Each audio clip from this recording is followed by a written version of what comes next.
Et bonjour et bienvenue de nouveau dans l'antre de la geisha. Alors, deux axes aujourd'hui sur cette petite vidéo. D'abord, le rhabillage de la dite geisha. Voilà, vous pouvez constater qu'il en manque un peu et qu'elle n'est pas tout à fait prête à aller arpenter le bitume. Alors, vous allez apprendre comment on fait en 30 minutes quelque chose qui, normalement, ne nécessite que 10 minutes. Alors, la raison est simple, c'est que moi j'ai deux mains gauches, je suis très mauvais, donc il me faut toujours beaucoup de temps, donc vous n'apprendrez rien, évidemment, techniquement, sur cette vidéo, mais là aussi, c'est un petit sourire, un petit clin d'œil et un moment de partage. Voilà, ça c'est pour dans quelques minutes. Avant ça, on va aborder le deuxième axe choisi, c'est-à-dire les potins du MotoGP. Alors, qu'est-ce qu'il y a à l'actualité? Eh bien, malheureusement, Iannone encore, et pas de la meilleure des manières, puisque malheureusement, l'échantillon B confirme l'échantillon A, c'est-à-dire qu'il est lui aussi positif. Alors certes, dans une mesure, une amplitude assez faible par rapport à la limite autorisée. Alors, quand on sait que le prélèvement a eu lieu après un effort intensif, donc sur un individu déshydraté, effectivement, ça accrédite la thèse selon laquelle c'est vraiment limite, toute cette histoire, et que peut-être que si le test avait été fait sur un sportif qui ne venait pas de produire un effort intense, peut-être que la limite aurait été encore plus faible, voire même en dessous. Toujours est-il que c'est compliqué, et en l'état, Iannone ne peut pas participer a priori au test de début février à Sepang. Je le crois volontairement, sincèrement touché, vraiment déstabilisé, je crois qu'il ne comprend pas ce qui lui arrive. Et du coup, l'affaire est à suivre, ça sent pas très bon. Il est un peu maudit quand même, Iannone, dans ce monde du MotoGP. Donc moi je souhaite sincèrement qu'il puisse se sortir de cette affaire et qu'il puisse de nouveau rouler parce que je crois qu'on ne peut pas contester son talent. Voilà. Et puis, qui dit Aprilia, le lien est facile, dit aussi Max Biaggi. Alors lui, il vient de rouler à Sepang sur le modèle X, donc il a été apparemment enchanté de sa moto, enchanté du rythme qu'il a eu, il a roulé assez vite apparemment, et enchanté de sensations plutôt retrouvées après son grave accident de supermoto d'il y a quelques années. Donc, du coup, ça réactive la thèse selon laquelle on pourrait voir Biaggi revenir. Alors, comment, sur quelle moto exactement, je ne sais pas trop. Mais c'est vrai que le nom de Max revient dans la boucle. C'est du live, hein. Et donc, c'est particulièrement intéressant. Moi, j'adore Biaggi, j'ai toujours adoré, même s'il est un peu cintré. Mais on ne peut pas douter de la pureté de son style et de son grand talent aussi. Petite remarque, il a quand même décrit cette Aprilia modèle X comme étant tout à fait comparable et très proche de l'Aprilia avec laquelle il avait été champion du monde en Superbike il y a quelques années. Donc là, Aprilia a frappé un grand coup avec ce modèle. Voilà. Ensuite, oui, petite sortie médiatique de Capirossi à propos de Fabio Quartararo. Alors on en dit un petit mot. Capirossi dit en effet qu'il serait dommageable pour le Français de tout de suite le présenter comme le rival numéro 1 de Marc Marquez. Bon, lui, on sait que c'est un alien, Marquez, donc voilà, vouloir contester sa suprématie, c'est quand même assez dangereux. En tout cas, peut-être générateur de pression, d'une pression inutile pour Fabio. Je vous rappelle quand même que l'année de la confirmation est toujours plus difficile que l'année où on débarque et on surprend tout le monde. Trop de pression sur le gamin, on avait vu que ça lui avait joué de mauvais tours quand il est arrivé dans le monde des MotoGP en Moto 3. Donc je pense qu'il faut le foutre un peu la paix, le lâcher un peu la grappe, et puis lui laisser exprimer son talent sans trop de pression. On peut rêver, on peut toujours rêver. Voilà. Ok, j'ai fait un peu le tour, donc, prêt pour le rhabillage.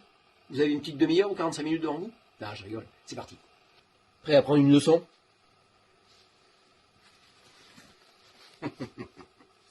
Installez-vous, madame, mettez les poings sous les fesses, tout va bien se passer.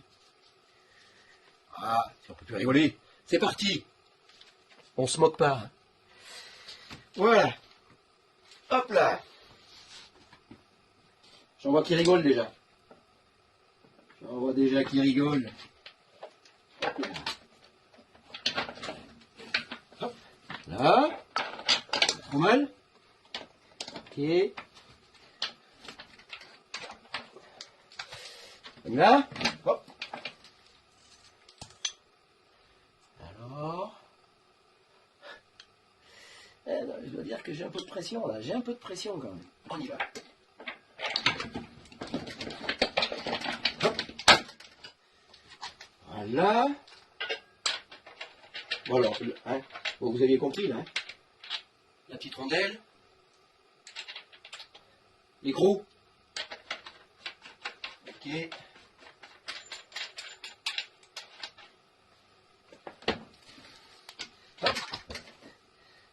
Et voilà, il n'y a plus qu'à visser, à la dynamo. Bon, paf. Ah, c'est pas mal, non? Hop. Un morceau frein arrière. Une petite note. J'ai la moyenne. Et on continue l'aventure. Bon, on est passé de l'autre côté. Alors, je vous laisse observer un peu le dispositif, là. Regardez. Donc ça, c'est la moto, ou plutôt l'échappement dans sa configuration histoire, qui, comme vous le savez peut-être, impose l'échappement d'origine, parce qu'il y a des voisins, le voisinage, qui n'aiment pas les motos, encore moins le bruit qu'elles font, donc c'est compliqué pour eux, et ils ont été obligés de prendre cette décision. Lourde de conséquences pour eux quand même, parce qu'ils l'ont fait en connaissance de cause, hein, sachant qu'ils perdraient certainement du monde, mais c'était aussi pour eux un signe de bonne volonté à l'égard de la municipalité, etc. Bon, le fait est que on doit rouler en origine, et ça intéressera peut-être certains possesseurs de R1 qui voudraient rouler à l'histoire. Sachez que sur la demi-ligne Spark que j'utilise, un silencieux de Gex 1000 2015 s'adapte nickel, il n'y a aucune modif à faire. Donc, ce que vous découvrez, c'est un échappement de GSXR 2015, et qui est un petit peu volumineux, mais comme tous les échappements d'origine actuels, et mais qui n'est pas trop lourd, qui ne fait pas de bruit, et qui est donc convient parfaitement, et je pense que c'est une super option. L'an dernier, avec mon modèle précédent, je changeais, je remettais, et j'enlevais, je remettais, la ligne d'origine, c'était l'enfer. Voilà. Ok, donc ça c'est du live, hein, et vous allez voir qu'en fait, extraire l'échappement type Gex, c'est une opération assez facile, même pour moi. Bon, mission un peu la pression encore. Allons-y. Alors, ok, on y va par ici, c'est parti. Donc là,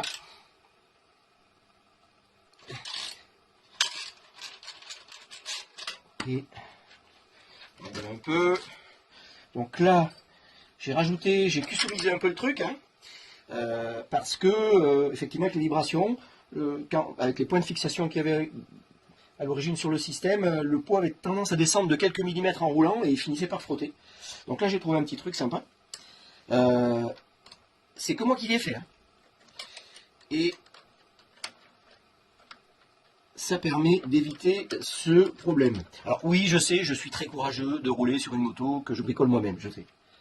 Mais bon, faut bien essayer de faire des progrès un peu, il faut bien un peu gagner en autonomie. Voilà. Bon, c'est tombé, je ne sais pas où je le retrouverai. Ok. Hop, ici on est bon. Il me reste après, bien sûr, le dernier point de fixation. Ok.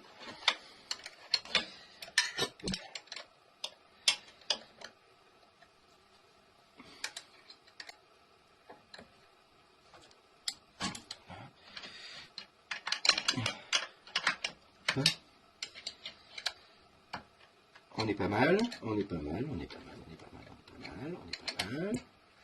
Ok.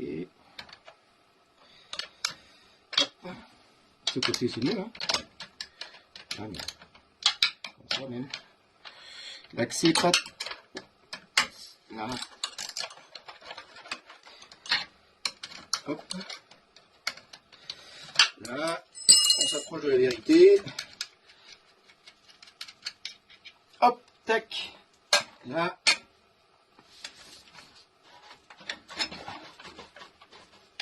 Et voilà. Bon, la moyenne encore un peu là. Quand même, moyenne quand même. Bon. On va passer à la phase d'installation forcément du Spark. Logique. Voilà la petite cartouche. Mais avant, je vais sortir mon pinceau.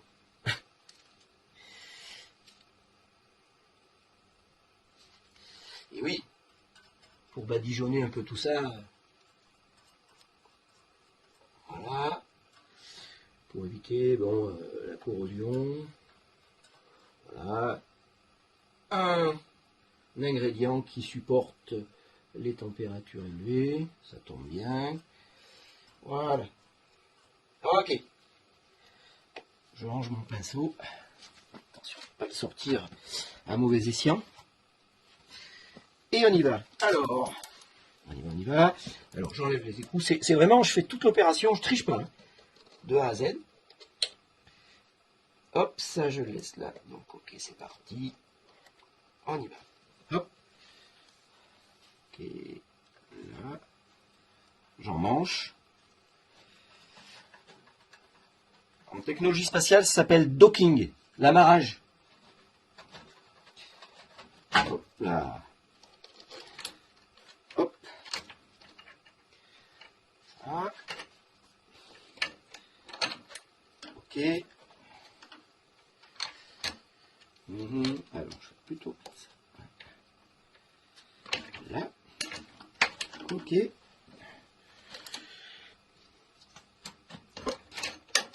Là. Alors, avant de visser, je fais juste prendre l'écrou un tout petit peu. Un tout petit peu. Un tout petit peu. Voilà. Je laisse qu'il y a suffisamment de jeu. Voilà. Bon, je mets évidemment de la graisse partout, partout. Petit coup de chiffon. Voilà. Vous suivez toujours? Vous me faites chier là, un peu, non? Je me sens un peu comme quand je passais des examens. Et évidemment, les ressorts, sachant que je n'ai pas l'outil qui va bien, il faudrait peut-être que je me le procure, hein, pour, effectivement. Allons-y. En pur live. Ok. Donc je suis là. Là. Là. Donc dans l'autre sens, c'est mieux. Comme ça, là. Je vais t'avoir, toi. Oui, bon, ça va, hein, je sais. Et oui, mais bon, en plus. Ok, on est là.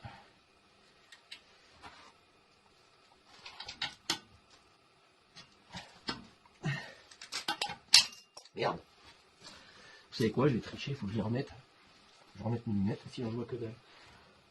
Deuxième, j'ai droit à une tentative, chef, j'ai glissé, chef.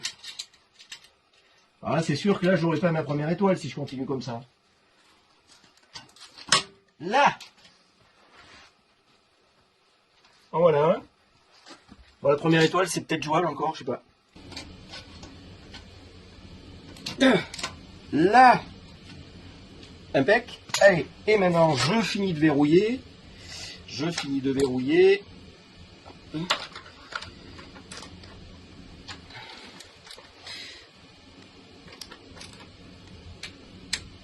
Ah, ok. Bon, opération terminée. Franchement, ça se fait nickel. Hein. Donc, moi, je l'ai fait, je sais pas, ça fait comme... Franchement, moins de 10 minutes. Honnêtement, moins de 10 minutes. Peut-être 8 minutes 30. Bon, ça veut dire que vous pouvez le faire en 3 minutes. Ok, on continue le rhabillage. Enfin, on va plutôt commencer le rhabillage. Là, on remettait donc roue échappement. On va rhabiller la belle parce que quand même, voilà quoi. Il ne saurait trop la laisser déshabiller comme ça plus longtemps. C'est parti. Normalement, pour moi, c'est quelque chose qui est quand même plus simple que l'échappement et la roue. Bien que la roue, ça a été quand même. Alors.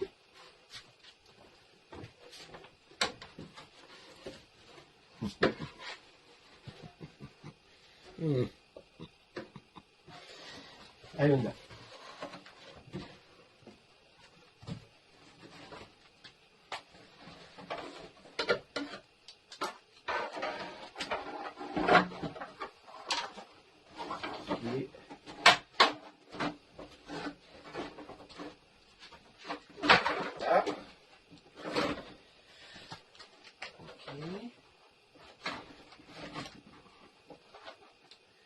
Alors.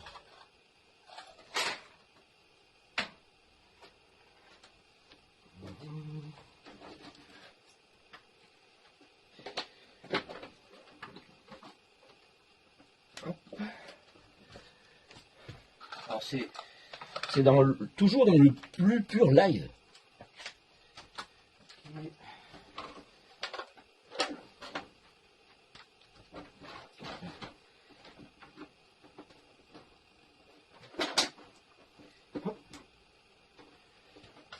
Ok, super. Après,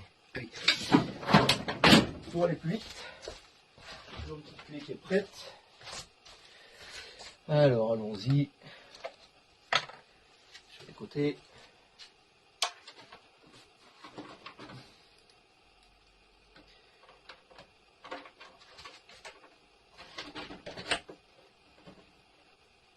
Hop. Parfait. Et ici, je crois qu'on est bien aussi là. Et clac.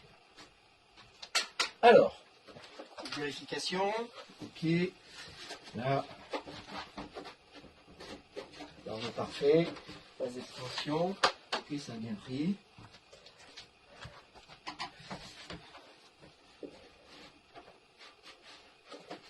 Super. Ça le fait. Ça, c'est une tête de... Hein, donc.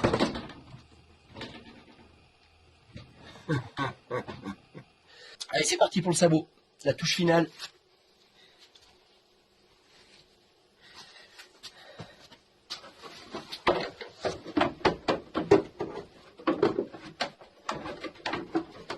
Ok.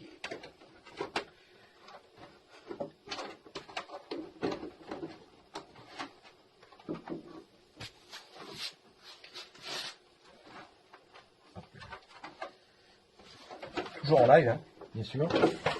Toujours en live. Sinon, c'est pas marrant, hein. Sinon, c'est pas le but du game, hein, de tricher. Je vous mets tout moi en...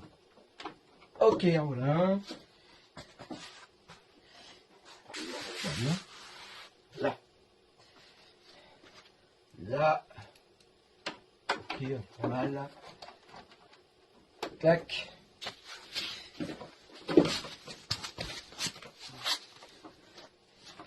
Et enfin.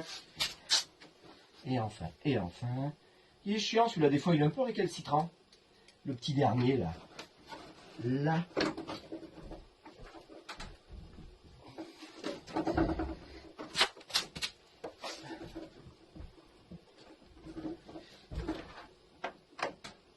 Et voilà. Ok pour un côté. Ok pour un côté, je vous crois avec moi. Allez hop. Si je mets ça comme ça le fait là. Alors attendez, bougez pas. Bougez pas, ouais, ça le fait non? Ouais, impeccable. Hop là, donc là je fais gaffe au cap d'embrayage, je vérifie bien que je suis ok là. Là. Surtout le cap d'embrayage, il faut que je... Embrayage ok, ok. Hop, je passe là. Évidemment, je vais passer ça dessous. J'ai dit dessous. Ok, on s'approche de la vérité. Avec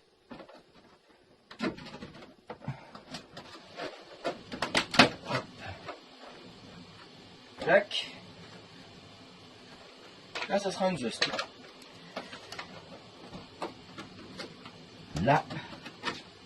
Ok. Et enfin. Et enfin, le petit dernier qui parfois est chiant.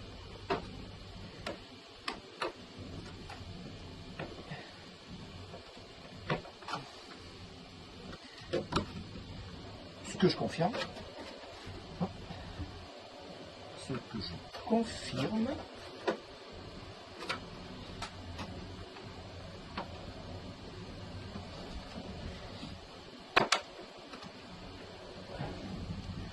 Alors, vous savez quoi ce qu'on va faire?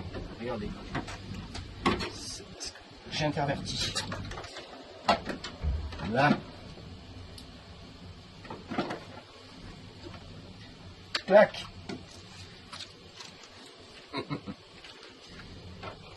Vous faites chier, hein. Vous emmerdez. Mais ça fait rien. Clac. Et voilà.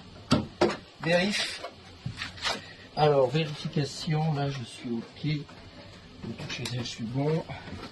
L'embrayage, je suis, me semble-t-il, tout à fait bon aussi. De toute façon, ça va être vite. Ah, il faut bien un endroit décent pour poser ses fesses. C'est parti. Alors là, c'est du caviar, ça, à côté. C'est du caviar. Clac. Un petit tour par-ci. Un quart de tour, plutôt, je devrais dire. Là. Hop. Là, ok.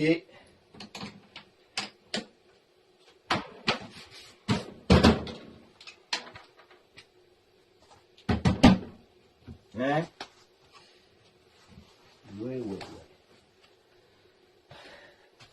Et bien voilà. C'est pas tout à fait fini. Après une petite séance de mécanique, surtout quand l'échappement a été concerné, moi j'aime bien faire un petit essai, et on va le faire ensemble. Alors là aussi, comme on a l'habitude de le faire dans tout ce projet sportif et tout ce qui l'entoure, la transparence la plus totale. La moto, je ne l'ai pas démarrée avant pour la tester, donc ça fait un petit moment qu'elle n'a pas tourné, et j'espère qu'elle va craquer. On a toujours un petit doute, et en période d'hivernage, mais bon, ça va le faire. Parti. Bon, ça commence pas trop mal. Attenzione.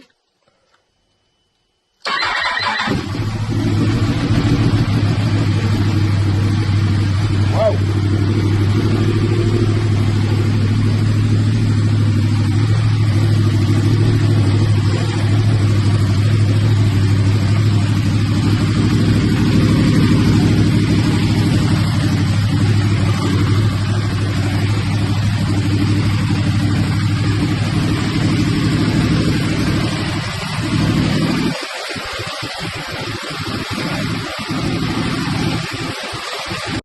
Bien.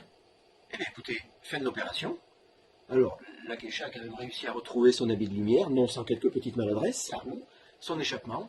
Elle est désormais prête à parer à toute éventualité, ce qui pourrait arriver plus vite qu'on croit. Bref, si vous ne l'avez pas fait, regardez ma vidéo sur ma prépa physique. En cette période de bonne résolution, ça peut vous donner quelques petites idées ou vous faire sourire. Et en attendant, ne vous fixez aucune limite, toujours pas, et surtout pas en 2020. Ciao à tutti!